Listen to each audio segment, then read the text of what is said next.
conference road game, and obviously a lot of communication going on between the booth and the sidelines. How do you kind of figure out, even going into the season, kind of which guys you want down there being with the team, which guys you want there being your eyes on the... We just rep it throughout training camp. We do a lot of specific scrimmage type settings, and every year is a little bit unique and different based on obviously your full-time coaches, but then your graduate assistants and how much they can handle and what responsibilities you give them. So we try to set it up that in best fashion of figuring out what they do best and then put them in position to do things well. And I think that our guys have done a nice job of that, respond to that.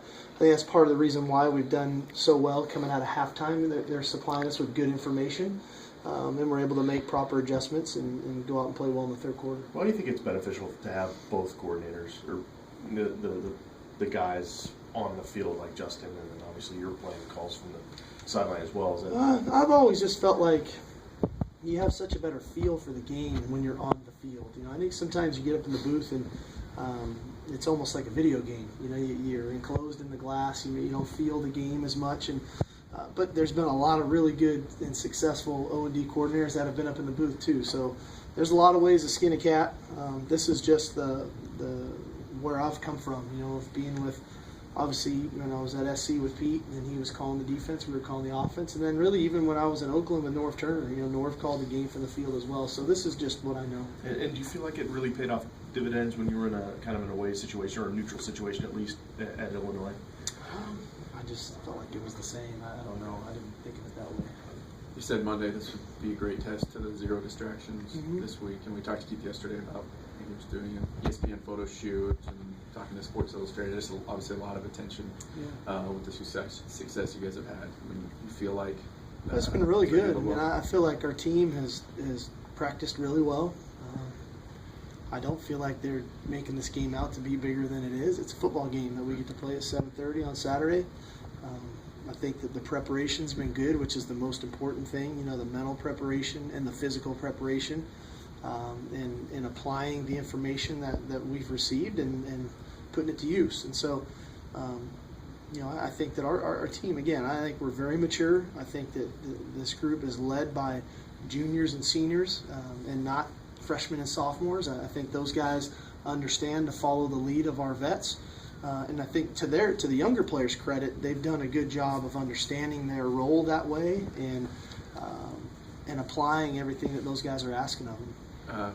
Obviously, first time having to trim down the travel roster for Pac-12 again. How competitive is some of those final spots being? Is there a couple positions in particular? It was difficult because sometimes I like to bring guys that I know are redshirting for the sake of bringing them to get them some of that experience. And we're at a place now where our roster is so deep, we can't really afford to do that. And there's been in years past where we've been 6 or 7 short, and I'm just bringing guys knowing they couldn't play, whether they were injured or redshirting, just for the sake of filling up the 70 spots. But now we're at a place where we're bringing 70 guys that all can have a role in contributing in our success on Saturday. When you talk about freshmen, are you at the point now, Steve, where you just the guys that have played, and you're probably not going to bring any more into the game? It's pretty safe to say, but again, injuries are injuries, and when they occur, you can't avoid them once they occur. So that can change some of our train of thought, but I'd like where we're at with the freshmen that we've played, and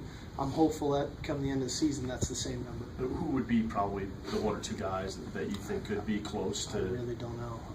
The injuries are injuries. If guys get hurt, that changes. I don't know. We're playing the freshmen that we're playing right now.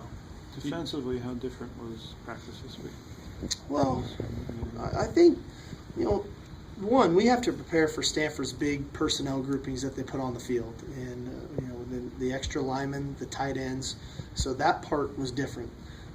Obviously, the huddle scenario was different in the fact that they were huddling, but Stanford has a lot of offense that is similar to ours as well, and there's a lot of variety to what they do today as opposed to where they were a year ago. And there's quarterback runs involved, there's zone reads involved, there's shovel passes, there's a lot of open spread out sets. So it's not just lining up against the big guys. So it wasn't as drastically different as maybe a year ago, where they were so prevalent on those big guys and all those tight ends on the field. They give you a lot more variety in now, and so the balance for our defense of making sure we were working on enough of each of the varieties of offenses that they possess was key for us this week. You talk about the focus and eliminating distractions. Do you feel like an inability to do that hurt you guys in the past? In these type of big games? I still think we were as mature enough. I feel like when we get into some of these games, we'd like to listen to what people had to say about us, or what if we were supposed to win or not supposed to win, or any of those types of things are potential distractions. And well, what if we win? What if we lose? Those are all things that I think used to get in our way a little bit, and I think now our team doesn't think like that. Our coaches don't think like that. And today was about Thursday and Thursday's practice and the tempo and speed at which we operate, our ability to execute really well on Thursday, and understanding the game plan to make all of us coaches feel good about it, so we can enjoy our date night with our wives, and that kind of stuff. So that's the focus of the team. They're not at 7:30 Saturday night yet. It's 11 o'clock on Thursday morning for these guys, and they're going to get ready and go to school, and I think we'll see them at dinner tonight at 5 o'clock. I think that's what's unique about this team, that all of the stuff that everybody else would like to talk about, our guys really don't talk about. They're just, happy that we've won the games that we've won, and that we have a chance to play a really good football team Saturday. You talked about how veteran this team is now, and you're a lot of juniors and seniors, whatever. That means a lot of these guys were also involved in the 2011 game as well. Is that something that's even been brought up this week or in the past? Okay, is it just so far in the rearview mirror, just not even relevant to what's going on anymore? Didn't bring it up. I haven't even thought about it till you brought it up right there, quite honestly. Yeah. And I noticed Connor Cree was not dressed last week. What's his status? He's better this week. I think he's improving by the day, so hopefully we can get something out of him. We'd like to have him. All right. Thanks, everybody. All right, guys. Thanks,